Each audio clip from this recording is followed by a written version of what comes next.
Now this is sort of an interesting sidebar. When you think of Pro Tools started out in the early days being called Sound Designer.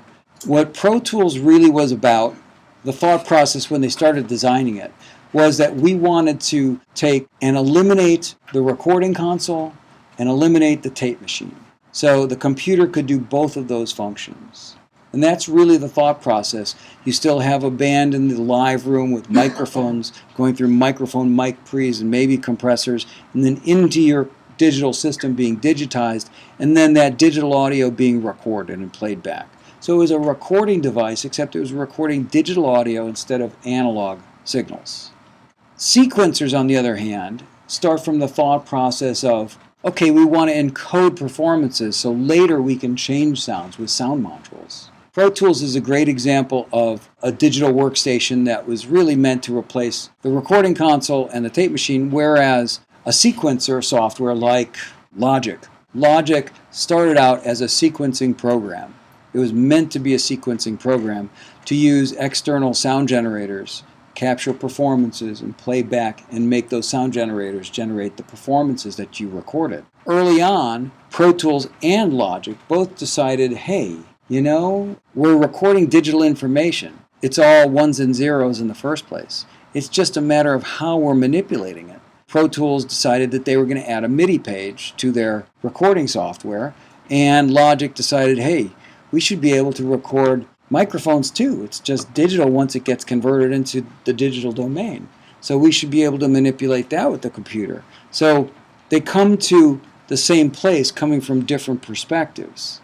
And some people love Logic because they're really sort of songwriters and they can quickly lay out a song and sequence it and get the idea down, whereas some people like me started from tape machines and consoles and real musicians, and I wanted to record it and edit it more properly. And still today, Pro Tools is probably the best digital editor, where Logic is probably one of the better sequencing programs. They both can do both. At some point, they probably will be almost identical. I see Digit Design incorporating the ideas that Logic is doing in their sequencers, and I see Logic incorporating ideas from Digit Design. So I think that they, at some point, really have to sort of merge into the same thing because they're really just dealing with digital information, no matter how it's generated or how it's used. You can transcribe and score using MIDI.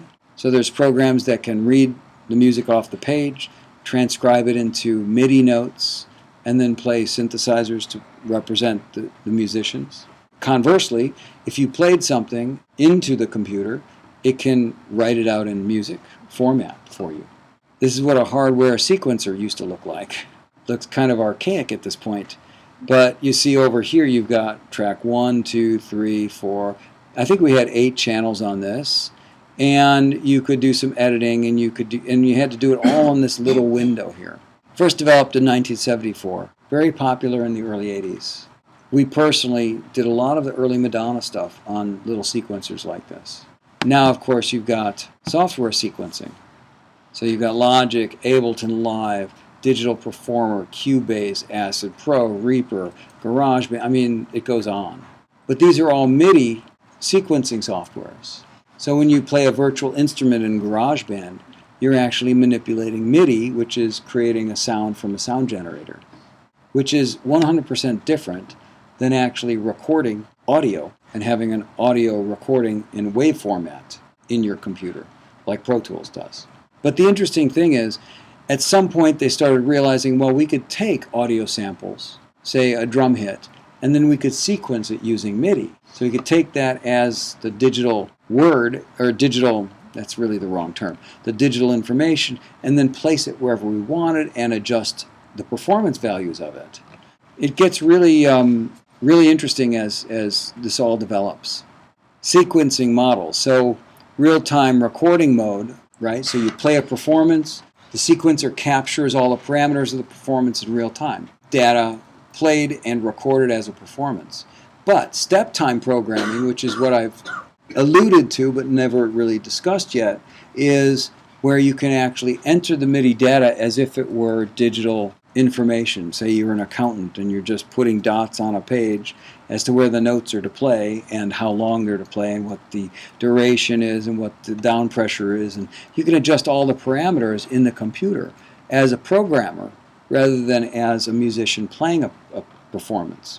I'm not a great keyboard player, so I tend to use that pretty often. I'll play a bad performance, then I'll go into the computer and I'll fix it all by adjusting the note lengths and all of that. Oh, I hit a bad note, let me fix that, and so on. So you could go ahead and just with your mouse, just draw on your sequencer where you want the note to play, what note to play, all that stuff. And you can adjust sounds later too.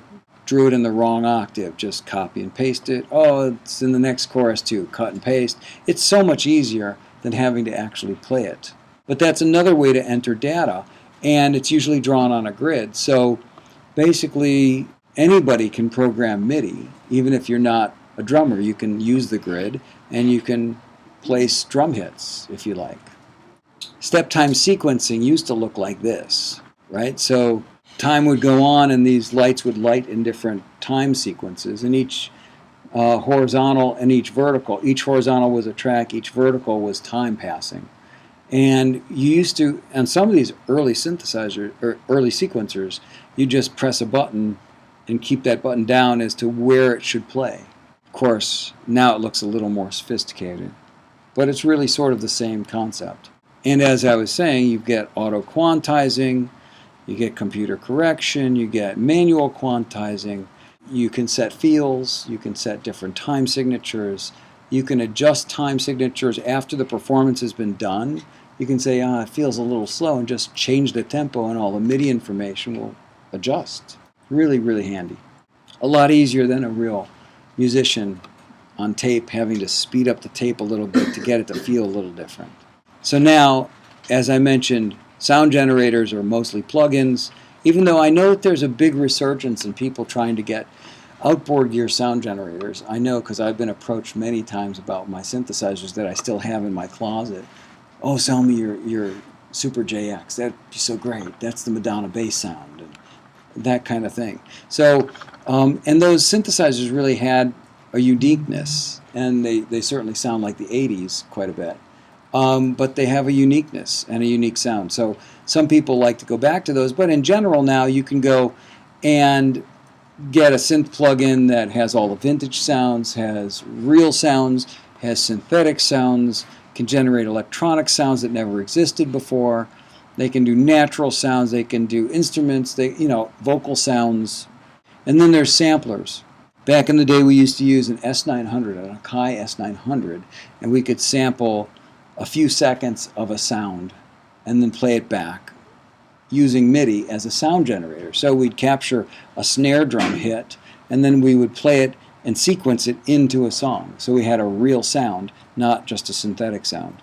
The samplers come with extensive sound libraries now, and you can manipulate samples and combine samples and add things together. You can add synthesizer algorithms along with real sound samples. So you can create just about any kind of sound you want if you have the time to play around with it. And actually a lot of sound designers do that. They spend a lot of time manipulating sounds to get unique sounds that have never existed before. For movies, like the spaceship landing, something you've never heard before that they've created. Okay, so you might ask, what's the future of MIDI? You might not. MIDI HD is under discussion. So they've been talking about really upgrading a lot of the parameters in MIDI so that it's even more useful for today. So, and they want to make it backwards compatible to MIDI 1.0. In the 80s we were at 2.0. So MIDI 1.0 is really the beginning of MIDI. Increasing resolution and speed, numbers of channels, numbers of controllers. So instead of 16 channels, you may get 32 channels. Increased events to be encoded. As I was talking about before, this is sort of the future. People are actually taking picks and encoding performances of how performances were played on guitar. So you could take a famous guitar player, have him play Stairway to Heaven, and then encode his performance. I mean, you could turn it into a game and see how close you could get to his performance. Or you could actually utilize his performance. And so there's a lot of potential uses still for it. The concept is really great. I encourage you to open up your computer with any simple sequencing software and play around with it. It's really fun, and it's real easy. I mean, I used to do programming, in a sense, in the audio domain, where we would take a Pro Tools session and create a grid, a timing grid, and then I would just take samples from real drums I'd recorded and start placing them in positions, like hi-hat hits and cymbal hits and different snare sounds, and see how close I could get it to sounding real. And then I'd loop maybe 4 bars and fill it up with percussion and come up with some cool grooves, then loop that, and then take things out for the verse and bring things in for the choruses. And that, in a sense, was sort of like step time programming in MIDI, but I was actually using audio.